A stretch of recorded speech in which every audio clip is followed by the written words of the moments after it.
Assalamualaikum warahmatullahi wabarakatuh. Sahabat Muhammad Al-Fatih dimanapun berada, semoga selalu dalam rahmat dan kasih sayang Allah Subhanahu wa Ta'ala. Amin. Sebelum ke pembahasan tentang 9 tanda munculnya Dajjal, hendaklah mari kita bersama-sama bersolawat kepada Nabi Muhammad SAW. Semoga kelak kita semua mendapatkan syafaat darinya. Munculnya Dajjal sebagai tanda kiamat disebutkan dalam sejumlah hadis sahih. Salah satunya dari riwayat Hujaifah bin Usaid, sebagaimana termuat dalam kitab Nihayatul Alam karya Muhammad Al-Araifi. Hujaifah menuturkan, pada suatu hari Nabi Muhammad menemui para sahabat ketika mereka sedang berbincang-bincang. Beliau Shallallahu Alaihi Wasallam bertanya, apa yang sedang kalian perbincangkan? Mereka menjawab, kami sedang memperbincangkan hari kiamat. Beliau pun bersabda, sesungguhnya kiamat belum akan terjadi sampai kalian melihat 10 tanda. Kemunculan kabut, keluarnya Dajjal, keluarnya binatang melata, terbitnya matahari dari barat, turunnya Isa bin Maryam alaihissalam, keluarnya Yajuj dan Majuj, amblasnya bumi di 3 tempat, yaitu di timur, di barat, dan di Jazirah Arab. Lalu, yang terakhir api yang keluar dari Yaman yang akan menggiring manusia ke padang mahsyar. Hadis riwayat Muslim. Hadis ini juga termuat dalam Musnad Ahmad dan Sunan Al-Arba'ah.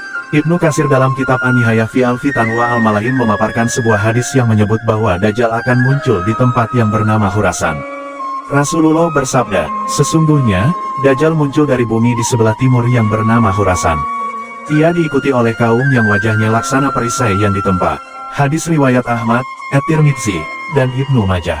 At-Tirmidzi menyatakan sahih. Abu Hurairah radhiyallahu anhu turut meriwayatkan dari Rasulullah Shallallahu Alaihi Wasallam perihal kemunculan Dajjal.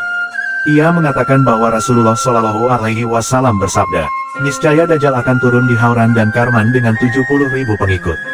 Wajah-wajah mereka laksana perisai yang ditempa. Hadis riwayat Ahmad dalam Al-Musnad.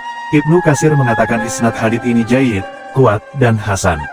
Tanda-tanda kedatangan Dajjal. Ada sejumlah peristiwa menjelang kemunculan Dajjal.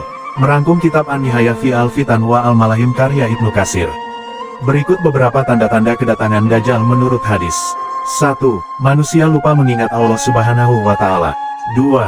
Bencana kelaparan melanda manusia. 3. Terjadinya paceklik selama 3 tahun menjelang kemunculan Dajjal. 4. Banyak para pendusta. 5. Pembunuhan merajalela. 6. Terjadinya huru-hara. 7. Harta melimpah. 8. Banyak fitnah bertebaran. 9. Menurunnya agama dan ilmu merosot. Ada yang mengatakan Dajjal akan muncul ketika orang-orang yang beragama semakin sedikit. Bahaya kesesatan Dajjal. Dajjal akan menyesatkan umat manusia di akhir zaman. Rasulullah pernah bersabda bahwa tidak ada fitnah yang lebih besar melebihi fitnah Dajjal. Ma baina holki adama ila qiyamis saati holku akbaru minad Dajjal. Artinya, tidak ada satupun makhluk sejak Adam diciptakan hingga terjadinya kiamat yang fitnahnya lebih besar dari Dajjal. Hadis riwayat Muslim.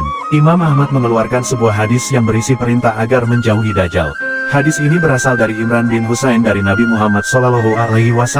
Beliau bersabda, siapa yang mendengar Dajjal, hendaknya ia menjauhinya. Siapa yang mendengar Dajjal, hendaknya ia menjauhinya. Siapa yang mendengar Dajjal, hendaknya ia menjauhinya. Seseorang mendatanginya dan mengira bahwa Dajjal itu orang mukmin. Orang itu tetap bersamanya karena ia memiliki syubhat sehingga orang itu mengikutinya. Hadis riwayat Ahmad dan isnadnya jayyid. Wallahu a'lam.